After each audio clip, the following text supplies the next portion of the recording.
So, Taicho, Mhm.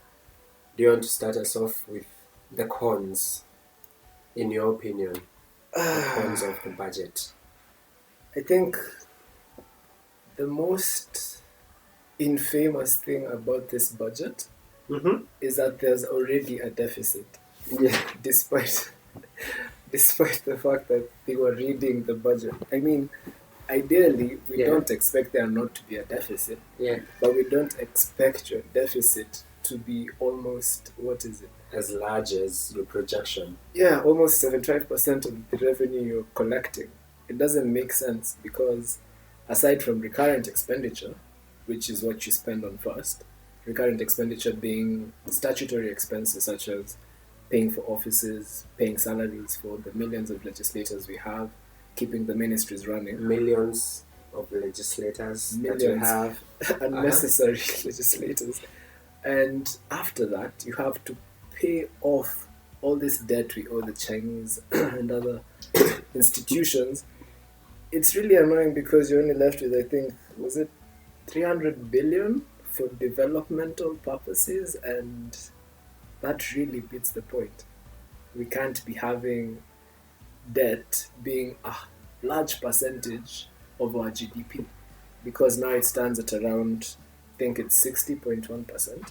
That means, as Kibathi described GDP earlier, it's the sum total of all the goods and services you produce in a country. So, to make it a bit more relatable, assume for the value you offer at work, you get paid 100,000, and we are saying basically, Which 100,000 is only 3% of our formal population, earning 100K and above. yeah, there's a Yeah. very great income disparity.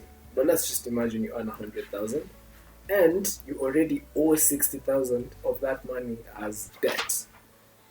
Then you pay that debt first, you're left with 40,000. You have recurrent expenditure that is worth 30,000. So for your transport, food, school fees, education, you're left with just 10,000 to develop yourself. That's what the government is basically doing with No, Jotuma this whole Fair. budget. You haven't sent fair, it's July, it's the cold season, it's wild. You haven't, Yeah, drip is forever, chapa look. you haven't even paid for Wi-Fi. My goodness. So the fact that there's a deficit and such a high level of recurrent expenditure is a very negative thing because the only way a government can make money is to either increase taxation or borrow more. The approach that the Jubilee government has taken is to obviously borrow more. And if we keep creating deficits, we'll keep having to borrow to keep the country alive. And at some point, maybe 100% of our GDP is going to, be equivalent to debt. And it's very irrational for the CS to say that China and the US have developed because of loans. First of all, you can't compare Kenya with those two countries because one, they're already developed, we are developing. Because two, their GDP per capita is way higher than Kenya's GDP per capita. And three, their system is quite different. They can do things like hedging, they have amazing foreign currency reserves, they're at the head of Bitcoin holding. So it's very unwise to pretend we can take on as much That we debt have as money. developed countries can. And if this government doesn't stop borrowing soon, we're going to hit a very huge red flag, and the economy is going to suffer for sure. Yeah. So that was a very negative thing. The projected deficit and the amount of recurrent expenditure, it isn't wise and it needs to be addressed. And legislators need to take responsibility and decide to slash off their salaries because we really don't know what they do, to be honest. So yeah, there needs to be drastic changes, Mm-hmm.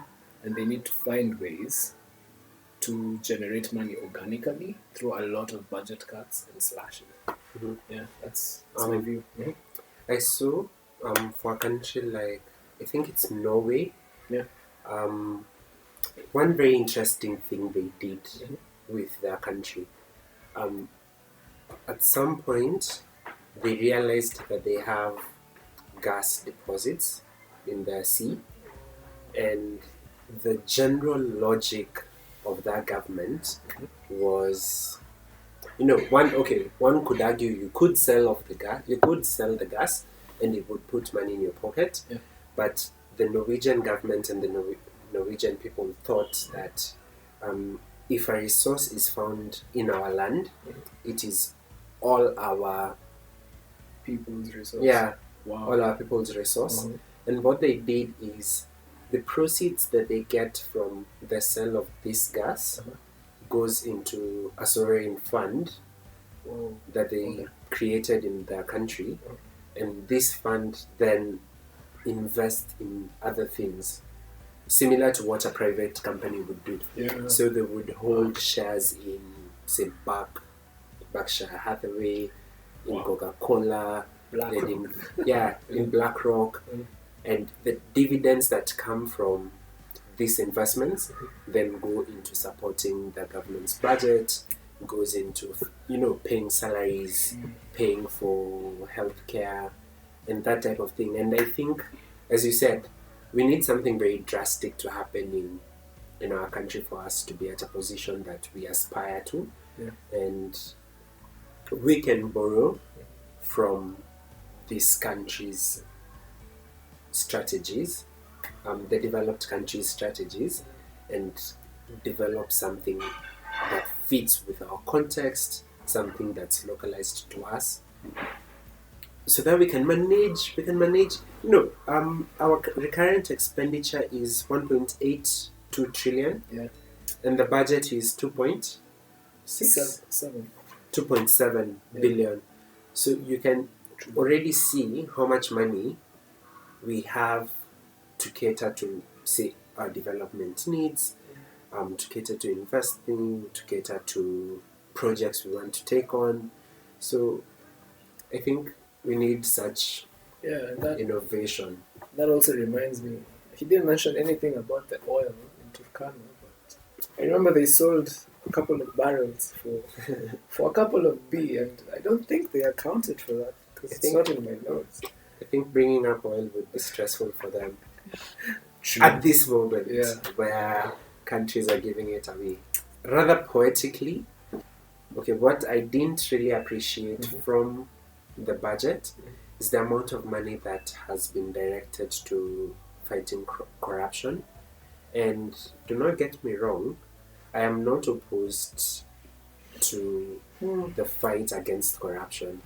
I'm opposed to how much corruption has been ingrained in our society and how big it is as a problem, a pandemic on its own, that we are diverting funds and resources that could have been used for other things to our development. They would have been used to pay for, to buy medical beds for our hospitals, can be used to support people in the rural setting, develop themselves and become economically empowered, but we're directing all this money to fighting corruption. So a few individuals decided to be greedy and line their pockets, and we are even using more money to deal with them.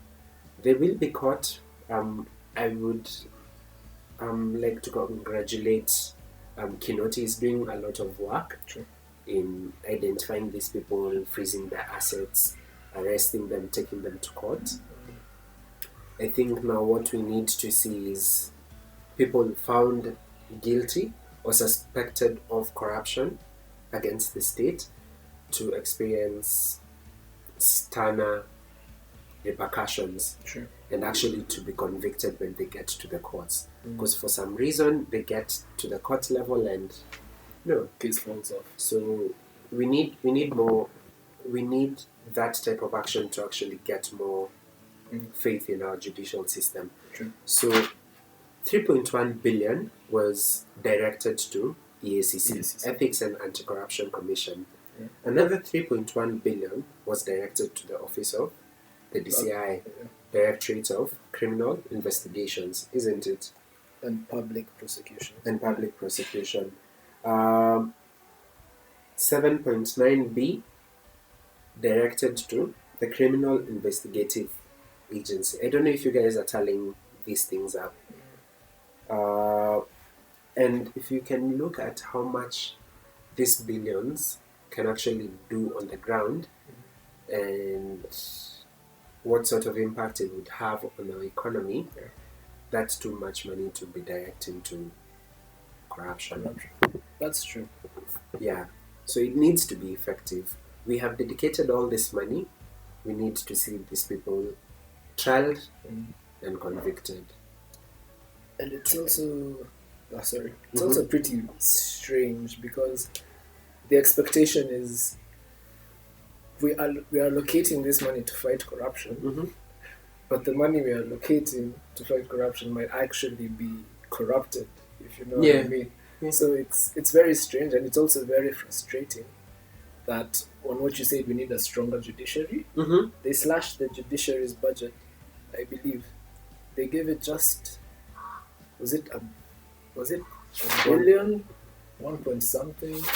I found that very strange. 18.1. 18.1 billion. While the parliament had 37.3. They gave it half of what the parliament has, and they expect the judiciary to handle as much backlog as they have and also prosecute high-flying criminals. Independently, yet they're stifling their funding. It's pretty ironic, to be honest, because if I were asked, they should allocate a lot of the money they've used on fighting corruption to the judiciary. Because I think CJ Maraga has been a very incorruptible guy there. That's why he's at loggerheads all the time with the main administration. And a stronger judiciary is honestly one of the few ways we can actually improve Kenyan society as a whole. Because as long as if you have money, you can't be found guilty. You can't jail the rich per se. Corruption might never end, or might continue being a perpetual vice in the community. So they need to find better ways and more drastic ways, especially to address the fact that corruption happens at a very high level. Another probable negative of the budget that was read out is the proposed tax on digital services. So if you're using Uber, Netflix, Google Suite, if you're using any sort of streaming services, Audible as well, you'll find that they're proposing to introduce a 1.5% tax on you as a subscriber to those services. Now, there's a lot of interpretations out there, but what I got from it is that they expect you, let's say, to pay 1.5% above what you're already paying for your subscription. 1.5 on the value of the subscription, yes. But they're also increasing the tax charge via VAT on those service providers. So at the end of the day, if you're in business, you understand surely the only way to recoup money is to either charge the customer more or to reduce expenses on your side. But the government is adding to your tax expense. So you really can't reduce expenses any further. So eventually, you'll be paying 1.5% upfront, but you'll also be paying the shadow 14% you can't see that is being charged to the companies, because realistically, how else are they supposed to raise that increased VAT? So that's the main issue with the digital tax subscription. And also there's a lot of backlash from people who have been able to build digital platforms by themselves, especially seeing how difficult it is in Kenya. Currently only 5% of people carry out online transactions. So it's a really small market and a really niche market concentrated around the urban areas. So taxing it at this point of, inception, at this point of still development, burgeoning. It's still blossoming into something that could be really good for the economy. I feel that's a bit unwise. They should be patient till around 25% of the populace uses it, and it's generating enough income for it to be earmarked for taxation by the government. Because now, most people who shop online still have the option to shop in stores. There are a lot of supermarkets around nowadays, a lot of People are mini-marts. setting up online businesses. Exactly. Uh-huh. So the point we introduce a tax on this blossoming young e-commerce platforms, Yeah. literally, if it's me, I'll say I have an option. There's no need for me to order a remote on Jumia that now costs, let's say, 5,500, as opposed to me getting out of the house and getting going it at to 500, a physical 1,000 less. Yeah. store. I'll definitely choose the physical outlet. Yeah. So in a sense, we're already ruining the e-commerce atmosphere. Yeah. And that's a very bad thing for the government to do. Yeah. Because these platforms still provide employment. These platforms still are trying to get Kenya out of, this development phase into actually a country that is developing and is dealing with people as fast as possible. So the proposed digital tax is definitely not something that I would have advised at this stage in its development. Yeah. And it's also pretty bad because the last thing we want is this digital service providers retrenching people within the country. Because most of them still don't make profit. Yep. Uber issued a profit warning last year. Yeah. It's unlikely for them to make profits this year. Yeah. Until the next 5 years, I believe. Yeah. So it's a bit unwise to add to the losses. Taxes can be used to influence behavior, but this government just seems to think they're a source of revenue. Yeah, And that's really annoying. Yeah. And I think that is what the economists in the government and in the treasury should be advising their bosses on. True. Because some of these policies are meant not only to generate revenue for our country, but to influence behavior and support, it's fiscal policy. Yeah. It should dictate how people behave, and that is the job that the economists should be doing. I agree with you 100%. I think it's very premature to start taxing these things. And if you look at population that actually use these digital services and turning them into businesses, they are unemployed youth. And this youth sat down and figured they're unable to get a job. There are no jobs being advertised at a time especially such as this, where companies are laying off more people than they are hiring. Sure. If a young person, say, in a certain area in Nairobi decided he's a good writer and he can generate a livelihood, he can gainfully employ himself through the writing, then I think it would be in the government's best interest to support this young person the more.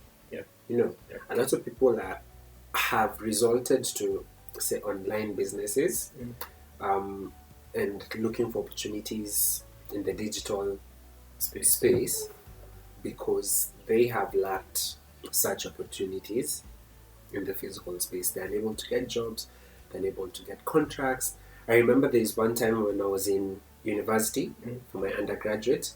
Yes, guys, I'm that old. I had very big dreams. I thought that maybe 2 years after I finished Form 4, I would have made my first million, all these things. It was right off the back of the announcement of, was it 30% dedicated tenders for youth, women and people with disabilities. I was very hopeful and very optimistic. And I remember we formed a company with some friends of mine to apply for these tenders. Mind you, we didn't have any other source of income. I was fortunate enough to get a stipend or pocket money from my parents, but not very many people have that sort of opportunity. So I was using my pocket money to skip lunch, print tender papers, tender documents, go all the way to Upper Hill to an office to apply, and unfortunately I never got any. Later I got to know that hizi vitu ziko na wenyewe, and it's a sad that, it's advertised, it's applied. Mm. I was very frustrated by that whole process. But I'm thinking, at the time, I was hopeful that I might be able to generate money through the tenders. Yeah. That never worked out for me. And I think a lot of people who are using the digital spaces now are thinking the same way. They're unable to get jobs, they're unable to get contracts, even the ones that are quote unquote dedicated to them. Yeah. And the internet has a very low barrier to entry. Yeah, true. And you can generate money. I can post pictures online. If people like it and I gain an audience, I can bank on that. Yeah. Generate some money for myself, gainfully employ myself. If I'm a writer, might get even international recognition. Yeah. So taxing it at a point where it's just taking off, in my opinion, is a very bad idea. That's true. Yep.